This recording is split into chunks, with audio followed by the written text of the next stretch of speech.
다윗의 시입니다. 이 시편 80편 들어와서 다윗의 시가 많지 않고 아삽의 시, 고라자손의 시 이렇게 가는데 86편에 다윗의 시가 등장을 하였습니다.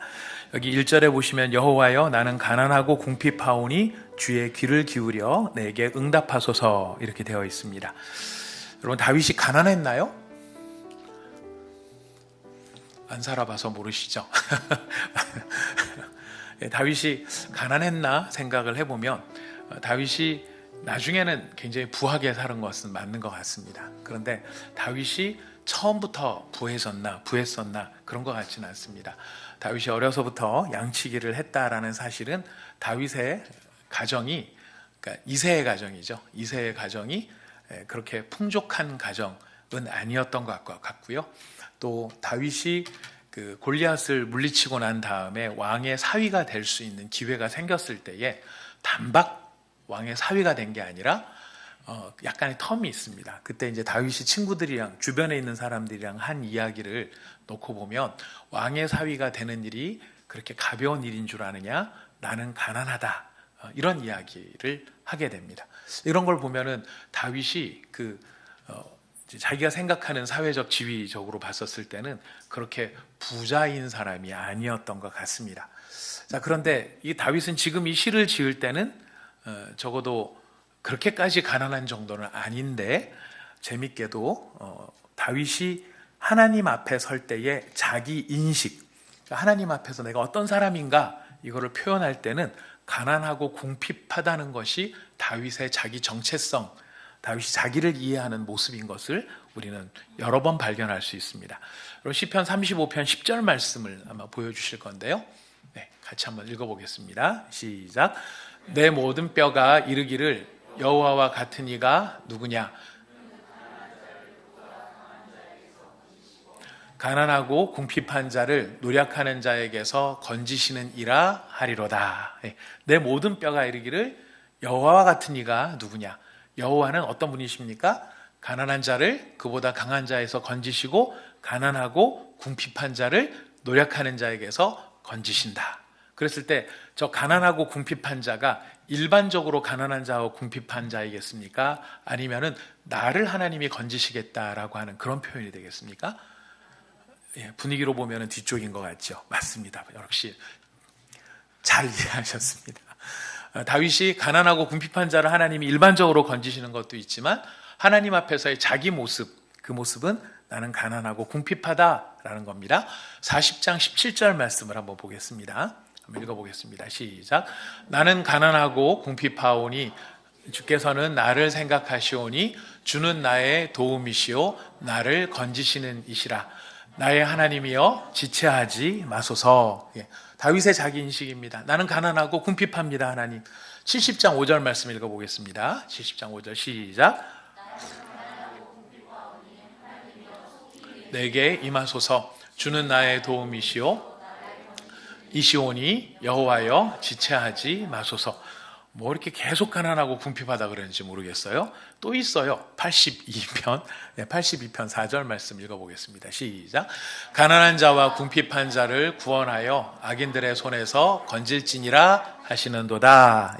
가난한 자, 궁핍한 자 항상 세트로 등장을 합니다. 세트로 등장할 때에 다윗은 자기 자신을 인식할 때 가난하고 궁핍한 사람으로 생각한다는 것.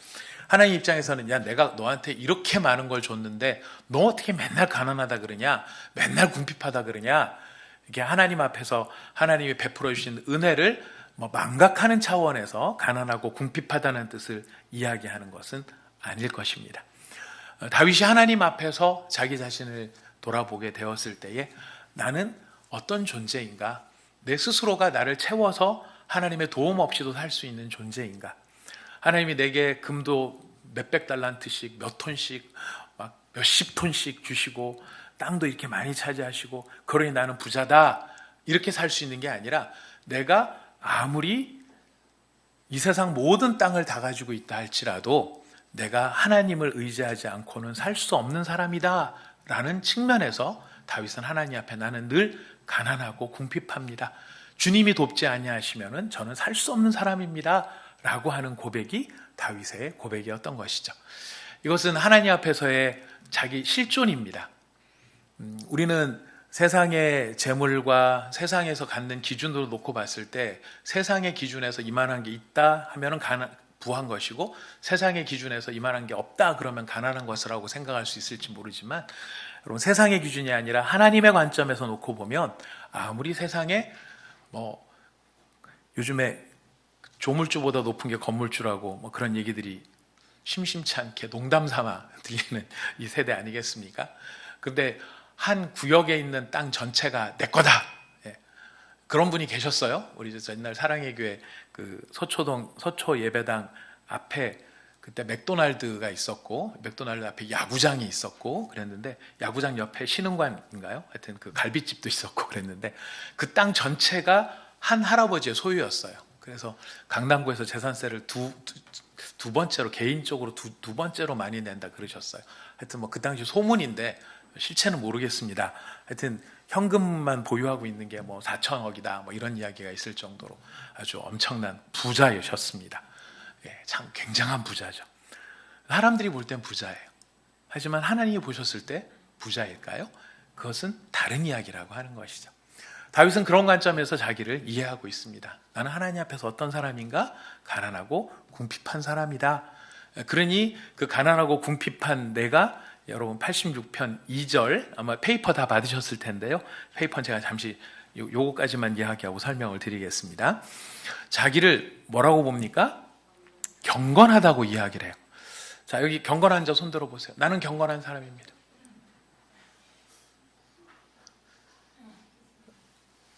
아니, 수요 예배까지 나오셨으면 경건하지 않으신가요? 순장반까지 하시고 또 수요 예배 오셨을 텐데 안 경건하세요?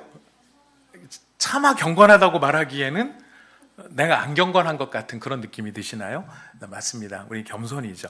다윗이 경건하다라고 하는 그 말의 의미를 86편 2절에서 보면 나는 경건하오니 내 영혼을 보존하소서 내 주 하나님이여 주를 의지하는 종을 구원하소서 그렇습니다. 그러면 보존하소서하고 구원하소서는 같은 의미일까요? 다른 의미일까요? 같은 의미인데 다르게 표현한 거예요. 그러니까 하나님이 나를 구원해 달라라고 하는 이 말이 내 영혼을 보존해 달라라는 말을 같은 의미가 되는 것입니다. 자, 그렇다면 이 시편의 특징입니다. 이 이스라엘 시는 반복이 나오는데 똑같은 패턴으로 반복하지 않습니다. 약간씩 다르게 표현하는 겁니다. 이게 이제 묘미입니다. 그러니까 이 말의 표현이 달라지면서 뜻을 더 풍성하게 표현을 하게 되는 거죠. 그러니까 내 영혼을 보존하소서라고 하는 게 하나님 나를 구원하소서라는 말하고 같은 말이라면 나는 경건합니다라고 하는 말이 사실은 어떤 의미라는 걸 볼 수 있습니까? 주를 의지하는 자입니다라는 뜻이. 경건하다라는 것이 남들이 봤었을 때 흠이 없고 거룩이나 이런 상황 속에서 모자랄 게 없고 부족함이 없고 아주 나는 완벽하다 이런 면에서 경건하다 이런 뜻이 아니고요. 지금 다윗이 말하는 바 또 시편에서 말하는 바 경건한 사람이란 어떤 사람입니까? 주를 의지하는 사람이 경건한 사람. 자, 여기 경건한 사람 손 들어 보십시오. 아직도 손을 안 드시는 이쪽 줄에 두 분은 세 분은 경건한 자 아니십니까? 이쪽 줄에 이쪽 줄도 다 경건. 우리가 하나님을 의지하니까 여기에 나왔죠. 나 하나님 의지하지 않고 살 수 있는 사람이 아무도 없습니다. 근데 그렇다면 누가 하나님을 의지할까요? 1절이 그걸 설명을 하고 있는 겁니다. 가난하고 궁핍하니까. 가난하고 궁핍하지 않는 사람은 의지할 필요가 없죠. 나 혼자 잘서리가 되는 거죠.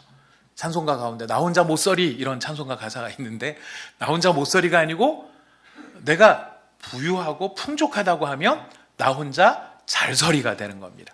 대표적인 교회가 라오디게아 교회였죠. 요한계시록에 보면은 너는 네가 부자라고 말하지만 네가 네 실상을 볼 필요가 있다. 안약을 사서 눈에다 넣어라. 그래서 네 눈이 열리기를 바란다. 네 눈이 확 열리면 네가 어떻게 부유하지 않은지를 네가 깨닫게 될 것이다. 라오디게아 교회의 문제는 주를 의지하지 않는 교회였다라는 것입니다. 교회인데 주를 의지하지 않을 수 있나요? 네, 그럴 수 있는 거죠. 어떤 때 그렇습니까? 자기 힘과 자기 실력으로 충분하다고 생각을 하면 주를 더 찾지 않게 되는 것이죠. 바로 이것이 라오디게아 교회의 모습이었다면은 지금 다윗의 모습은 그 반대라는 것이에요. 자기가 경건하다라고 하는 게 내가 기도를 하루에 오랜 시간 기도를 하고 늘 성경 말씀을 읽고 그래서 내가 뭔가 거룩한 존재다 이런 측면에서 경건한 게 아니라 어떤 측면에서의 경건이라고요? 기억합시다. 나는 주님 없으면 안 되는 사람입니다. 이것을 인정하는 것이고 이것을 받아들이는 것이고 이것을 따라가는 것이.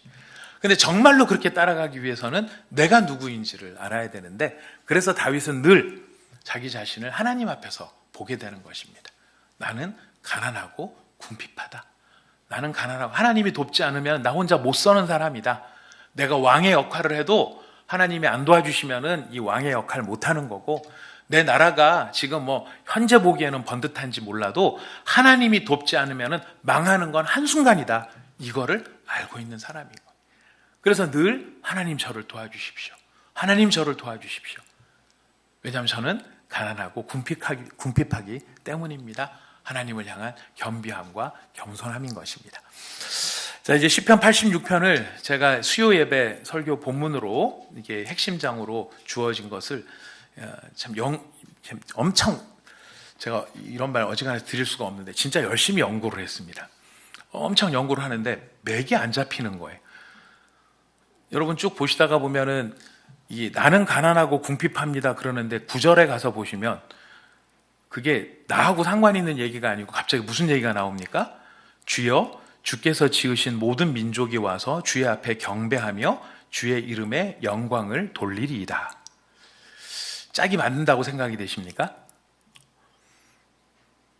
그렇죠. 우리 성도님들 하나님이 하신 말씀인데 감히 짝이 안 맞아. 다 뜻이니까 하는 말이지. 예. 근데 이거를 이해를 하기 위한 측면에서 이걸 놓고 보자면은 이게 뭔가 우리가 성경을 읽을 때는 주제가 잡힌다든가 뭔가 흐름이 잡힌다든가 그래야 이 말씀이 쏙쏙 귀에 들어오고 이게 아멘 그렇습니다. 제가 그렇습니다. 이렇게 말을 할 수 있을 텐데 이 시편 86편은 1절부터 17절까지를 아무리 이렇게 보려고 해도 다 좋은 말이에요. 다 좋은 말인데 이게 뭔가 이렇게 막 연결되는 그런 느낌이 안 들더라고요. 그래서 이거를 이렇게도 짜게 보고 저렇게도 쪼개 보고 이렇게도 문대 보고 주여 한번 은혜를 주옵소서 하면서 깔아 안고 이렇게 묵상도 해보고 기도도 해보는데 이게 잘 보이지가 않더라고요. 그러다가 이 9절에 지금 말씀드린 것처럼 왜 9절에 이 갑자기 모든 민족에 대한 이야기가 나올까? 나는 가난하고 궁핍한데 하나님 의지하지 않으면 내가 살 수 없는데 왜 갑자기 이게 모든 민족에 대한 이야기가 뜬금없이 나오는가? 그리고 이거 지나가면 뒤에는 또 자기 얘기거든요. 뒤에는 다 자기 얘기가 나와요. 그래서 이거를 어떻게 이해하면 좋을까라고 하다가 이 중심을 보니까 이게 이제 히브리 시에서는 교차 대꾸법이라는 이야기를 합니다.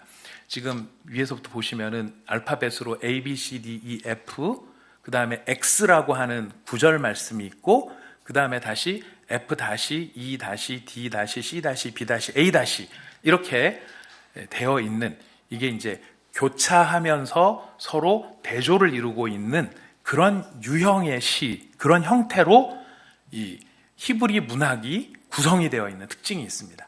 그래서 그런 것이 아닐까라고 생각을 하고 이제 찾아봤는데요. 제가 가지고 있는 자료 가운데서는 86편을 이렇게 교차 대꾸로 설명을 해놓은 시편이 없어서 그래 내가 주신 하나님의 은혜로 한번 내가 해보지 뭐. 그리고 제가 정리를 한번 해봤습니다. 정리를 해보다 보니까 은혜가 너무 됐어요. 왜냐하면 사실은 짝이 너무 잘 맞는 거예요. 여러분 모든 나무들을 보면은 그 나무의 중심에는 뭐가 있냐면은 심지가 있어요. 그렇죠? 이 나무가 겉에서 이렇게 생명 활동을 하는 것은 다 겉에 부분입니다. 그래서 김훈 선생님이 쓴 자전거 여행이라고 하는 수필 에세이집에 보면은 앞에 숲이라고 하는 그 글 하나가 있어요. 거기 보면 이제 광릉 수목원에 가서 그 숲을 쭉 보면서 쓴 에세이예요. 그 에세이가 저한테는 굉장히 큰 그 글이 굉장히 참 많은 통찰력을 주었는데요. 그 나무의 모습을 보면서 인생의 진리를 이야기를 하는 겁니다. 나무가 우뚝 서려면은 그 안에 심지가 굳게 서 있어야 되는데 그 심지는 생명 현상이 더 이상 일어나지 않는 모습인 거예요. 마치 죽은 것 같이 느껴지는 거예요. 그리고 그 심지가 한번 형성되면 그 나무가 베어지기 전까지는 거기에는 그 베어지기 전까지의 모든 시간 속의 고요가 거기에 담겨 있는 거고요. 근데 이 생명 현상이 일어나지 않는 것 같으나 이 나무가 부피 자람을 하기 위해서는 심지가 굳게 서 있지 않으면은 바깥에서의 생명 현상들이 나타날 수 없게 된다는 거거든요. 그러니까 이제 젊은 사람들, 젊은이의 문화들, 그래서 나이 들고 이렇게 오래되고 이러면 연식이 오래되고 이러면은 마치 뭐 사회에 필요 없는 태물과 같이 그렇게 인식을 하는 것이 옳지 않다. 이 젊은 사람들의 생명 현상이 막 일어나려면은 안에서 중심을 잡아주는 일이 필요한데 그 바로 중심을 잡아주는 것이 나무에 있어서는 바로 중심의 심지와도 같은 것이다라는 이야기를 합니다. 이제 이게 있어야 바깥에가 된다. 그러니까 안에는 너 너무 부러워하지 마라. 뭐 이런 하여튼 느낌을 좀 갖게 됐는데 이게 다윗의 시편을 봐도 마치 이게 심지가 하나 들어있는 것 같다는 거예요. 다윗의 마음속에는 지금 하나님이 어떤 하나님이시냐면은 모든 민족이 와서 주의 앞에 경배하고 주의 이름에 영광을 돌릴 만큼 영광스러운 분이시고 세상 천지 모든 것 가운데 홀로 유일하신 가장 아름다우신 주님이라고 하는 심지가 서 있는 거예요. 그리고 그 심지를 이제 감싸면서 이렇게 마치 동심원이 그려지듯이 이렇게 글을 의미를 확장을 하고 있는데 이 주님에 대한 묘사를 8절과 10절에 대칭적으로 하고 있습니다. 여러분 딱 보시면은 8절 읽어볼까요? 시작. 주여 신들 중에 주와 같은 자 없사오며 주의 행하심과 같은 일도 없나이다. 10절을 한번 읽어보실래요? 무릇 주는 위대하사 기이한 일들을 행하시오니 주만이 하나님이시니이다. 8절과 9절이 의미면에서 통한다라는 것입니다. 우리 주님은 모든 민족, 어떤 사람도 주님 필요 없는 사람은 없다. 세상 무슨 나라, 무슨 왕국, 무슨 민족, 뭐 남녀노소를 불문하고 모든 민족이라는 말 속에서는 주님은 모든 사람들한테 필요한 존재이시다. 모든 사람한테 필요하기 때문에 모든 사람들이 주님 앞에 와서 경배하고 주님의 이름을 높이게 된다. 높이게 될 것이다. 근데 바로 그 주님이 모든 사람에게 필요한 이유는 뭐냐면은 8절 말씀에 보면 주의 행하심, 그 주의 행하심, 그 다음에 10절 말씀에 보면은 주의 행하신 위대하고 기이한 일, 이거는 오직 누구만이 하실 수 있어요? 하나님만이 하실 수 있다는 거예요. 그러니까 모든 민족에 필요한 그 하나님이 이제 이야기의 중심, 심지를 딱 갖고 계시는 거예요. 바로 그 하나님, 모든 민족들을 채우실 수 있고 모든 민족에게 모든 민족이 필요한 바로 그 놀라우신 하나님, 바로 그 놀라우신 하나님 앞에 자기가 단독자로 나가는 거예요. 내가 지금 나가는 그 하나님이 그냥 어줍지 않은 개인의 하나님, 아니면 내가 지금 마음이 너무 힘드니까 어떤 천지신명을 찾듯이 그렇게 막연한 하나님, 이런 하나님을 부르는 게 아니라 내가 찾고 내가 구하고 나의 가난함과 나의 궁핍함을 도와주실 그 하나님은 그냥 개인을 위한 작은 하나님이 아니라 모든 민족과 모든 피조물들, 이 모든 것들의 필요를 채우실 수 있을 만큼 존귀하신 바로 그 하나님이시다. 그 하나님께 제가 나아갑니다. 그 하나님이 내 기도를 들으십니다. 지금 하나님에 대한 인식이 분명하다는 것입니다.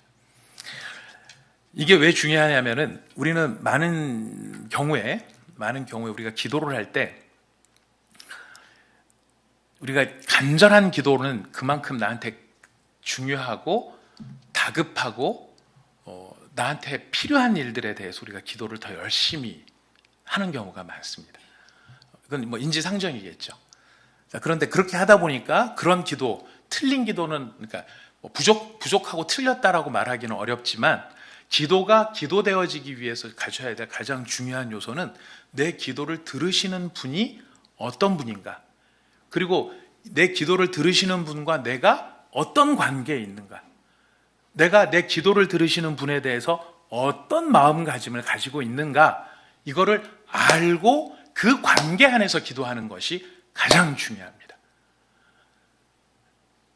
우리는 보통 그 기도의 그 대상, 기도를 받으시는 주님에 대한 인식이 빠진 채 우선 당장 일이 급하고 상황이 급하니까 막 이렇게 우리가 기도를 합니다.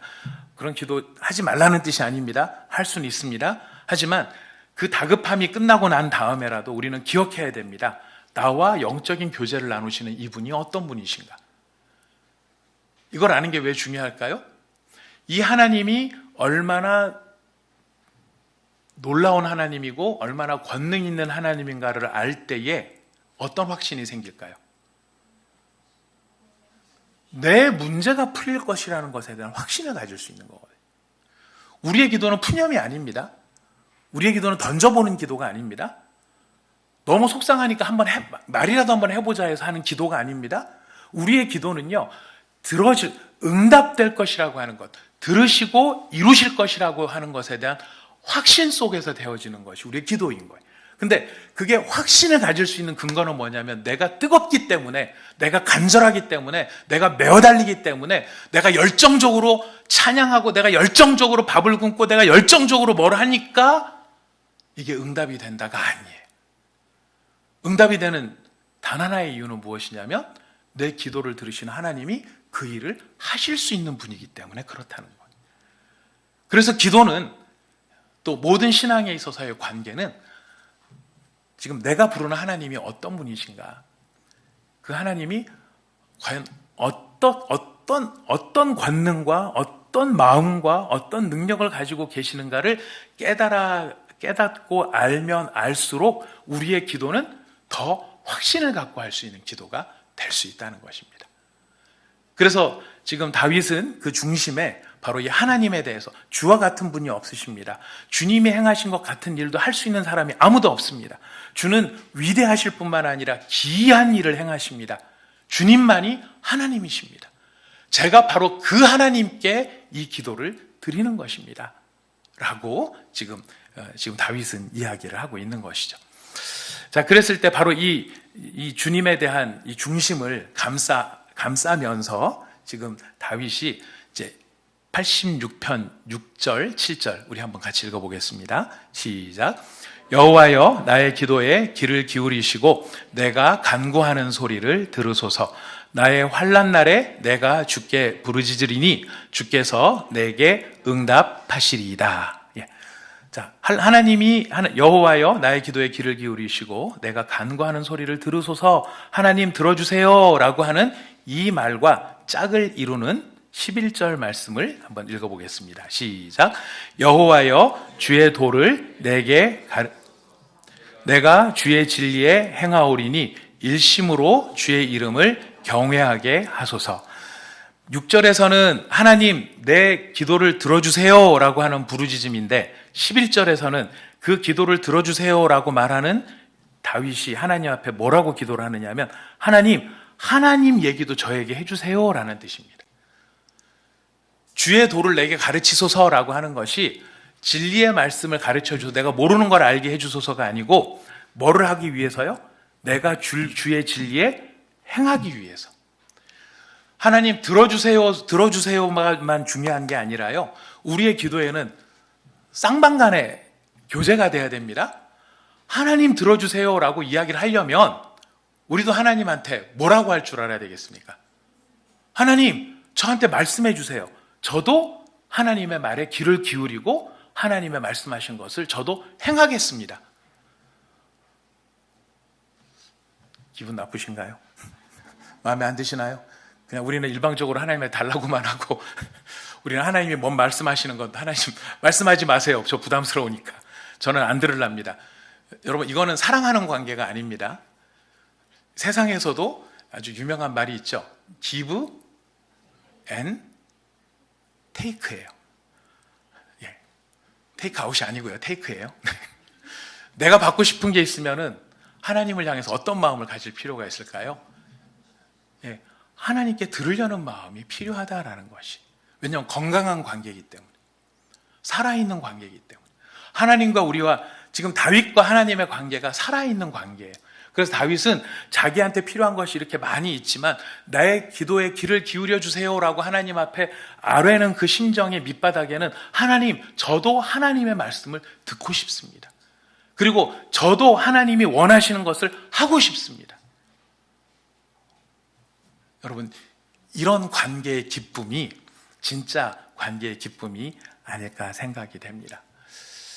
맨날 와서 뭐를 달라고 하는 자녀가 있는가 하면 어머니 아버지의 마음을 헤아릴 줄 아는 자녀들이 있습니다. 그런 자녀들 보면 대견합니다. 얘가 돈이 필요한 게 아니라 나를 좋아하는구나 라는 걸 느낄 때 우리의 마음에 사실 보람도 있고 기쁨도 있는 것이죠. 이것은 하나님께 뭘 얻기 위해서 하나 주고 하나 받고 하는 그런 관계를 말하는 게 아닙니다. 아, 그렇지, 하나님 공짜가 없으시구나. 하나님도 공짜가 없으시니까 내가 뭘 달라 그러면 하나님한테 뭘 바치고 달라 그래야 되는구나. 복채인가? 뭐 이런 생각. 여러분, 아닙니다. 관계의 문제라는 겁니다. 사랑하는 관계의 문제라는. 그래서 다윗의 마음에는 하나님께 내 기도가 들려지기를 바랄 뿐만 아니라 나도 하나님의 이야기를 듣고 싶어 하는 마음. 여러분, 이것이 기도를 기도되게 하고 기도를 영광스럽게 하는 것이라는 것을 우리는 꼭 기억했으면 좋겠습니다. 여러분, 사랑으로 주님 앞에 나가십시오. 그리고 그 사랑 안에 주님의 음성을 듣기 위해서 주님이 나한테 뭘 원하시는가를 여러분 헤아리시는 그런 복된 하나님의 자녀들이 되시기를 바라겠습니다. 자, 이제 그 위에 이런 바로 이런 그 소망 가운데, 하나님과 이런 교제를 나누는 소망 가운데 우리 5절 말씀을 한번 읽어보겠습니다. 5절 시작. 주는 선하사 사죄하기를 즐거워하시며 주께 부르짖는 자에게 인자하심이 후하심이니이다. 주는 선하사 사죄하기를 즐거워하신다. 이게 뭐랑 연결이 되는가? 짝이 되는 12절, 13절을 같이 읽어보겠습니다. 시작. 주 나의 하나님이여, 내가 전심으로 주를 찬송하고 영원토록 주의 이름에 영광을 돌리오리니 이는 내게 향하신 주의 인자하심이 크사 내 영혼을 깊은 수월에서 건지셨음이니이다. 여러분, 우리가 이 맥락, 이런 짝이 되는 맥락을 그냥 생각하지 않고 쭉 읽다가 보면 내 영혼을 깊은 수월에서 건져달라고 하는 말이 어떤 상황에서 무엇을 요구하는 건지를 이해하기가 쉽지가 않습니다. 수월이라고 하는 것은 유대인들이 죽어서 가는 저 깊은 땅 속을 이야기를 하는 것이죠. 그래서 지금 다윗이 죽었습니까? 그래서 다윗의 영혼이 저기 지옥에 뭐 이렇게 죽은 저승에 가 있습니까? 아니죠. 비유적인 이야기라는 것을 알 수 있습니다. 내가 저렇게 밑바닥에 내려가 있는데 다윗이 저런 밑바닥에 내려가 있는 이유가 뭐냐면은 5절 말씀에 보니까 그의 마음에 죄의식이 있는 거예요. 그의 마음 속에 하나님 앞에, 하나님의 거룩하심 앞에 내가 감히 설 수 없는 어떤 해결해야 될 죄의 문제가 있는 거예요. 이 죄의 문제가 해결되지 않으니까, 여러분, 죄의 문제가 해결되지 않으면 우리가 영적으로 느끼는 가장 직접적인 현상은 뭐죠? 하나님과의 단절감이에요. 여러분, 지옥의 정의는 뭐겠습니까? 하나님과 단절된 게 지옥이에요.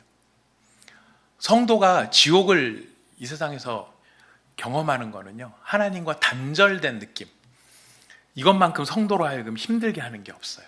근데 우리가 뭐 다른 이유가 있어 단절된 게 아니라 내가 하나님 앞에 명백하게 죄를 지었고 그 죄를 회개하지 않고 내가 그대로 끌어안고 있는 경우가 있어요. 이유를 붙이고 합리성을 대고 뭐 이래서 그럴 만하지 저래서 그럴 만하지, 이건 그냥 죄가 아니야, 이건 죄라고 볼 수 없어. 근데 그 영혼은 어떻습니까? 시간이 가면 갈수록 하나님과의 관계가 분리된 것처럼 느껴지는 거거든요. 그 속에서 찬양합니다. 그런 하나님과의 단절감 속에서 찬양하면, 하나님과의 단절감 속에서 기도하고, 하나님과의 단절감 속에서 성경 읽습니다. 하나님과의 단절감 속에서 선교하고, 하나님과의 단절감 속에서 봉사합니다. 그걸로 대신하려고 하는 거죠. 나의 죄의식의 문제를, 죄책감의 문제를 그것으로 뭔가 커버하려고 하는 마음들을 가지고 우리는 더 막 그냥 찬양을 열심히 부르거나 아니면 봉사를 열심히 하거나 이럴 수도 있더라는 것이. 문제는 그래서 마음이 평안해지느냐? 안 된다는 거예요. 이 문제는 딱 방법은 하나밖에 없어요. 뭘까요? 회개인 거예요. 돌이키는 거예요. 내 영혼을 수월 속에서 하나님과의 단절 속에서 나를 끌어올릴 수 있는 유일한 방법은 하나님 앞에 나가 실토하는 것입니다. 그리고 인정하는 것입니다. 그리고 하나님의 용서를 구하는 것입니다. 다윗이 자기의 영혼을 깊은 수월에서 건지셨다. 뭘 갖고 건지심을 어떤 경험을 갖고 내 영혼을 깊은 수월에서 건지시는가를 지금 확인하고 있습니까? 사죄함을 받았다. 죄 용서함을 받았다. 하나님 앞에 비로소 죄 용서함을 받았다. 그 평안함이 지금 다윗의 영혼에 가득해 있는 것입니다. 사랑하는 여러분, 지금 이 다윗의 이야기가 여러분 점점 깊어지고 있음을 우리는 좀 발견을 하게 되는데요. 여러분, 우리 안에 하나님과의 단절감이 있거나 아직도 회개하지 않는 부분이 있거나 우리가 고집 세우는 부분이 있거나 다른 걸로 커버하려는 부분들이 있다면 오늘 이 말씀을 들으면서 우리의 영적인 모습을 하나님 앞에 바로 할 수 있기를 바라겠습니다. 그래서 우리의 마음속에 이 기쁨이 우리의 이 정말 우리가 죄를 용서하고 죄 용서를 구하고 하나님 앞에 우리가 잘못을 인정하고 하나님 제가 고집 세우고 있습니다. 제가 완고합니다. 완고한데도 자존심이 있어서 안 굽히려고 합니다. 뻣뻣합니다. 하나님 이 뻣뻣하고 이 괴팍해 먹은 제 자신의 모습 이것을 하나님 앞에 내어드립니다. 하나님 저를 고쳐주십시오. 저를 용서해 주십시오. 그랬을 때 주님이 우리의 마음을 고치실 때 우리는 살아나는 경험, 기쁨의 경험을 하게 될 것입니다. 자, 그 위에 보면은 그 아래를 볼까요? 86편 14절을 볼까요? 읽어보겠습니다. 시작. 하나님이여 교만한 자들이 일어나 나를 치고 포악한 자의 무리가 내 영혼을 찾아 싸우며 자기 앞에 줄을 두지 아니하였나이다. 교만한 자들이 일어나 자기를 치고, 다윗이 얼마나 그 마음이 어떻겠습니까? 괴로운 것이죠. 힘든 것이에요. 교만한 자들, 포악한 자의 무리, 나에 대해서 오해가 있고 나에 대해서 몰아붙이고 막 나에 대해서 막 이렇게 공격하는 그 사람들 때문에 지금 다윗의 마음은 힘이 들고 이렇게 뭔가 짓눌림이 있겠지만, 여러분 이 14절과 짝을 이루는 3절을 86편 3절을 가볼까요? 3절 4절 읽어봅시다. 시작.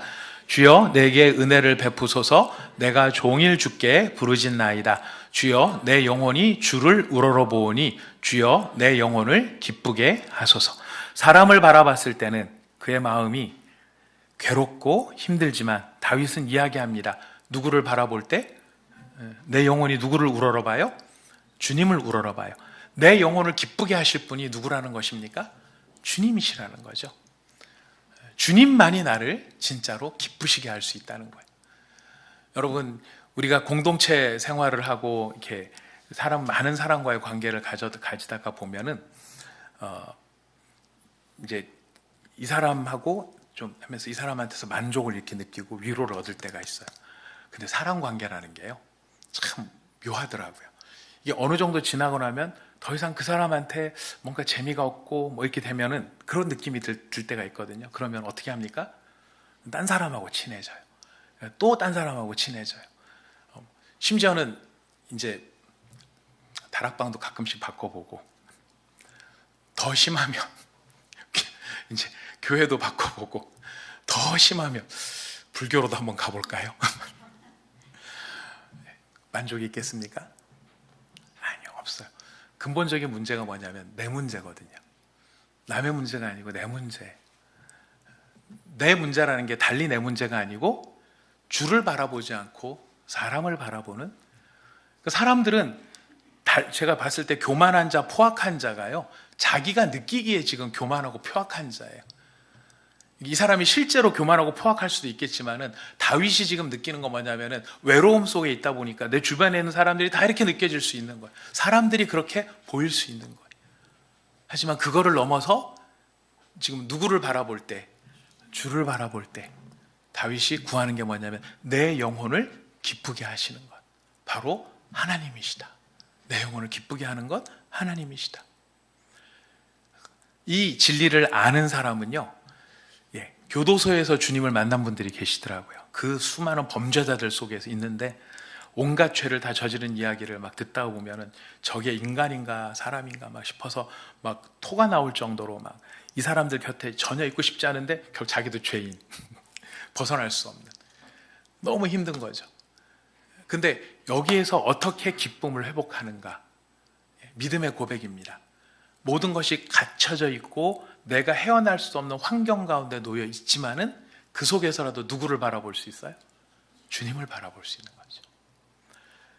그래서 이제 탈북자들의 증언에, 이게 예전 증언입니다. 벌써 그것도 92년,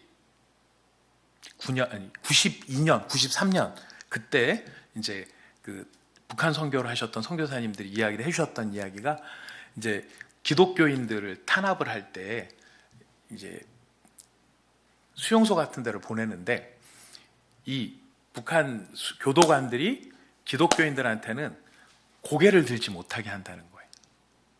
고개를 들지 못하고 늘 이렇게 숙이고 다니게 한다는 거예요. 왜 숙이고 다니게 하느냐면은 쟤네들은 하늘을 바라보면은 하나님 아버지를 찾기 때문에 하늘의 하나님 바라보면서 소망을 갖게 된다는 거예요. 너무 유치해 보이지만 그 유치한 게 아니라, 그래서 목이 굳어버려서 더 이상 고개를 들지 못하고 이제 노동 교화형을 하고, 그러다가도 처형을 당하기도 하고. 여러분, 거기는 소망이라는 게 없잖아요. 이게 몇 년간 견디면 풀려난다, 이런 소망이 없는 거예요. 그런데 고개를 숙이고 한다고 해서 그 사람들이 그럼 내면에 기쁨이 없느냐? 선교사님들의 증언이에요. 그 몸이 기형이 되고 처형을 당하고 소망이 없는 그 가운데서 서로 간에 위로와 격려와 기쁨을 나누는데, 암암리의 기쁨을 나누는데, 그 기쁨은 무슨 기쁨입니까? 하나님을 바라보는 기쁨인 거예요. 하늘을 내가 올려보지 못한다고 해서 하나님이 없는 게 아니라, 내가 고개를 숙일 수밖에 없다면 하나님은 그 땅의 모습으로라도 내게 올 수 있다라고 하는 그런 간증들이 92년, 93년도에 저희들에게 전달되어졌던 바가 있습니다. 여러분, 여러분의 영혼을 기쁘게 할 분은 누구이십니까? 여러분의 영혼을 기쁘게 할 분은 무엇입니까? 기쁘게 할 것은 무엇입니까? 여러분, 오직 하나님만이 우리의 영혼을 기쁘게 할 수 있습니다. 누구를 붙잡아야 될까요? 하나님이요. 그래서 중심에 주여가 들어있는, 모든 민족이 주의 앞에 경배하며 주의 이름을 지금 영광을 돌립니다라고 하는 그 중심이 거기에 들어가 있는 것입니다. 자, 이제 아까 제가 1절, 2절을 서두에 말씀을 드렸습니다. 자, 우리 86편 17절과 이제 86편 1절 마지막으로 한번 비교해서 읽어보도록 하겠습니다. 자, 나는 86편 1절 읽어봅시다. 시작. 여호와여, 나는 가난하고 궁핍하오니 주의 귀를 기울여 내게 응답하소서. 86편 17절입니다. 은총의 표적을 내게 보이소서. 그러면 나를 미워하는 그들이 보고 부끄러워하오리니 여호와여, 주는 나를 돕고 위로하시는 이시니이다. 하나님에 대한 그 짝이 맞지요. 하나님, 내 영혼을 보존하시고 내게 귀를 기울이시고, 그래서 그 하나님이 나를 돕고 위로하시는 분이시다라고 하는 짝을 맞추고 있습니다. 자, 그렇다면 우리 86편 17절의 앞절, 은총의 표적을 내게 보이소서. 여러분, 이건 이 자체만으로도 너무 은혜로워요. 그래서 가끔씩 이런 말로 저희가 격려를 하기도 합니다. 기도도 합니다. 하나님, 은총의 표적을 내게 보이시옵소서. 은총의 표적이 뭘까요?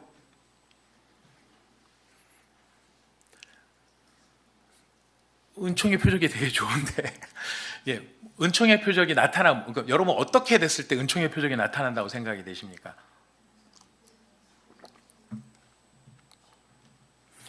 은총의 표적, 우리가 표적하면 떠오르는 사람이 기드온이죠. 네, 그래서 양털 시험을 하면서 여기 이슬이 여기에만, 이슬이 땅에만, 이게 표적입니다. 이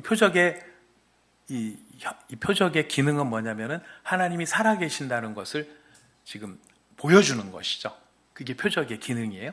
근데 지금 은총의 표적을 내게 보이소서 했을 때 시편 기자한테 필요한 표적은 무엇이겠습니까? 가난하고 궁핍한 거를 해결해 주는 게 은총의 표적이 되는 거예요. 하나님께서 내게 은총의 표적을 보이신다 안 보이신다를 무엇으로 아느냐면 나의 이 가난하고 궁핍한 것이 채워질 때에 하나님이 지금도 살아계시고 내 기도를 들으신다는 것을 내가 확증할 수 있게 되는 것이.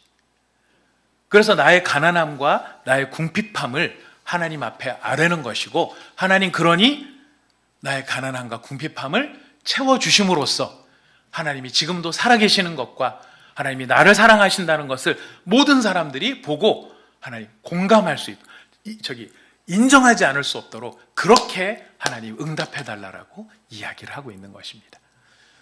여러분, 여러분의 가난함과 궁핍함은 어디에 있습니까? 여러분 가난하십니까? 궁핍하십니까? 아니라고 할 수도 없고 기라고 할 수도 없고 그런 애매한 관계인가요? 자, 우리의 가난과 궁핍의 요소는 굉장히 많습니다. 여러분, 우리는 가난하고 궁핍하다 하면 재물을 생각합니다만 재물도 해당이 됩니다. 하지만 굉장히, 제가 쭉 조사를 해보니까 아마 더 있을 거예요. 우리는 관계에 있어서도 가난하고 궁핍한 사람들이 있습니다. 좋은 관계를 오래 못 유지하는 거예요. 늘 트러블이 생기고 다툼이 생기고 여기저기 어려움이 생길 수 있죠. 화평을 모르는 사람이 있을 수 있습니다. 관계로서 가난한 사람이고, 인격적으로 가난한 사람이 있습니다. 그의 성품이나 그의 재능이 모자란다라고 생각되는 부분이 있을 수 있겠죠. 성질이 급하다든가 아니면 잘 참지를 못한다든가, 똑같은 말이네요. 그 다음에 불같이 화를 낸다든가, 뭐 이런 성품적인 면에서의, 인격적인 면에서의 가난함이 있을 수 있습니다. 여러분, 지식도 가난하고 궁핍할 수 있어요. 그 세상의 지식도 해당되겠지만은 진리의 지식도 우리에게 가난함이 있을 수 있습니다. 하나님의 뜻에 대해서 모르거나 하나님 말씀에 대해서 모르는 진리 지식에 대해서 가난하고 궁핍한 경우가 있습니다. 지식을 넘어서 지혜에 가난한 사람이 있습니다. 아는 건 많은데 뭔가 지식적으로 풀어낼 수 있는 거는 많은데 지혜롭지는 않은 거예요. 그런 분들을 보면은 정말 든 게 많다, 아는 거 되게 많다, 근데 헛똑똑이다, 이런 생각이 들 수도 있거든요. 진짜 똑똑한 건 뭡니까? 지혜인 거죠. 지혜의 중심에는 분별력이 있고 통찰력이 있습니다. 뭔가를 분별할 수 있고 뭔가를 직관할 수 있는 그 통찰력이 있는가. 근데 그 지혜에 가난하고 궁핍한 사람이 있을 수 있습니다. 생명과 건강에 관해서도 가난하고 궁핍할 수 있겠죠. 병든 것은 가난과 궁핍의 모습입니다. 여러분, 의에 대해서도 가난과 궁핍이 있을 수 있습니다. 의는 무엇입니까? 거룩하고 성결한 것이죠. 하지만은 거룩과 성결이 내게 없다면 나는 가난하고 궁핍한 것. 이 가난하고 궁핍한 걸 채워주는 게 사죄, 아까 말씀드렸습니다. 어떤 사람들은 비전과 소망과 꿈이 가난한 사람이 있어요. 뭔가 시간도 많고 재물도 많고 모든 여건은 다 갖춰져 있는데 꿈이 없어요. 뭘 하면서 살아야 될지를 모르는 거예요. 가난하고 궁핍한 겁니다. 정서적으로 가난하고 궁핍한 사람이 있을 수 있습니다. 기쁨을 모르고 즐거움을 모르고 행복을 모르고 감사를 모르는, 언제나 불평과 원망과 또 부정적인 말들, 이런 것들은 그의 내면의 정서가 어떻다는 걸 보여주느냐면 가난하고 궁핍하다는 것을 보여주는 거예요. 재정적인 문제도 물론 마찬가지입니다. 재정적으로도 가난하고 궁핍할 수 있습니다. 문제는 이거를 어떻게 채울 것이냐 하는 것이. 여러분, 가난하고 궁핍하지 않으십니까? 전 이걸 쭉 얘기를 하다가 와, 나는 알거지구나, 이런 생각이 들었어요. 와, 진짜 알거지네. 예, 겸손이 아니고요, 하나님 앞에서 진짜 그런 거예요. 진짜 하나님 앞에서 참 모자라요. 참 모자란데, 설교 시간에 개인 얘기를 너무 죄송합니다만, 진짜 모자란데 모자란 제가 목회 사역을 하려고 하다 보니까 늘 힘들어요.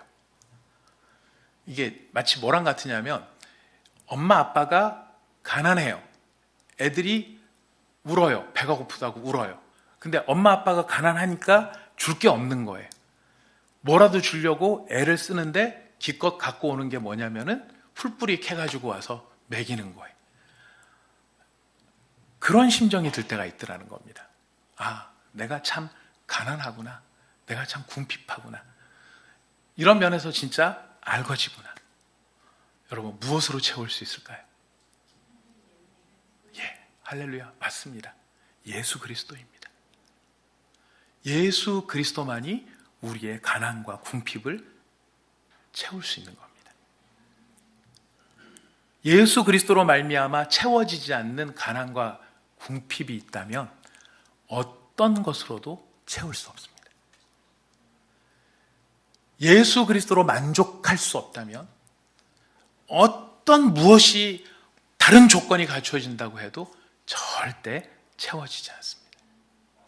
그래서 우리가 지금 이 다윗이 기도를 할 때 나를 기쁘게 하소서라고 하면서 누구를 불러요? 주를 부르잖아요. 이것은 오늘 우리에게는 예수 그리스도를 부르면서 우리가 예수님께 뭐라고 말씀드릴 수 있을까요? 주여, 나를 기쁘게 하소서. 나를 기쁘게 하소서. 주님한테 나 기쁘게 해달라고 하면 실례일까요? 아니면은 주님이 막 내가 광대냐? 뭐 이렇게 나오실 것 같으십니까? 우리가 하나님께 주님 저를 기쁘게 해주십시오라고 하는 거 기도할 수 있을까요? 없을까요? 예, 있습니다. 오늘 우리 분명히 아셔야 됩니다. 다윗이 하나님 앞에 기도했어요. 하나님 저를 기쁘게 해주십시오. 왜냐하면 나를 기쁘게 해주실 수 있는 분이 누구밖에 없으니까. 하나님밖에 없으니까. 그 하나님이 나를 기쁘게 해주셔야 진짜 기쁨이 되는 겁니다. 그래야 다른 것들이 나를 실망시킬지라도 우리는 실망하지 않게 되는 것이죠. 바로 예수 그리스도로 우리는 어떻게 채울 수 있습니까? 그래서 우리가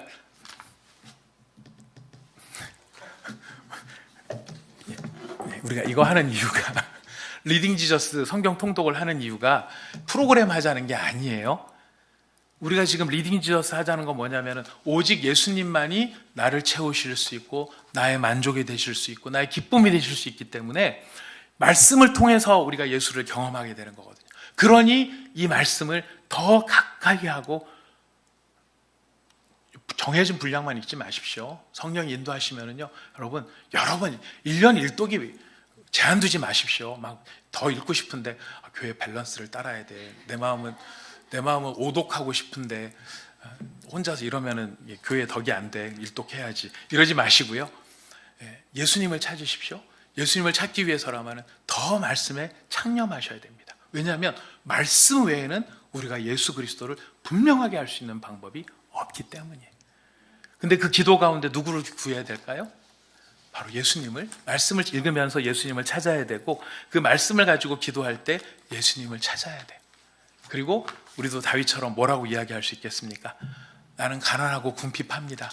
주님, 빈털터리입니다. 금방 미천이 드러납니다. 인격적으로도 실력적으로도 뭐 비전이나 꿈이나 정서적으로도 주님, 저는 너무나 금방 빨리 미천이 드러납니다. 채워줄 수가 없습니다. 많은 것을 요청을 받고 있고 채워주고 싶은 마음도 있지만 제가 채울 수 있는 부분이 아닙니다. 오직 예수님만이 채울 수 있는 부분입니다. 예수님 채워주십시오. 채워주십시오. 이것이 우리의 기도가 될 때에 다윗이 응답을 받았을까요? 못 받았을까요? 네, 받았습니다. 그래서 주로 인해서 기뻐하며 뛰며 달리지 않습니까? 사랑하는 여러분, 우리가 바로 이런 기쁨에 충만할 수 있기를 바랍니다. 그리고 이런 은총의 표징을 우리의 삶 속에서 주께서 드러내시기를 원합니다. 지금 말로만 멋진 말이 아니라 진짜 주님, 가난하고 궁핍한 나에게 재정적으로, 관계적으로, 인격적으로, 지식적으로, 지혜적으로, 생명적으로, 의에 있어서, 비전과 소망과 꿈에 있어서 정서적으로 가난하고 궁핍합니다. 주님, 주님만 의지합니다. 주님, 은총의 표징을 우리에게 보여주시옵소서. 우리가 응답받기를 원합니다.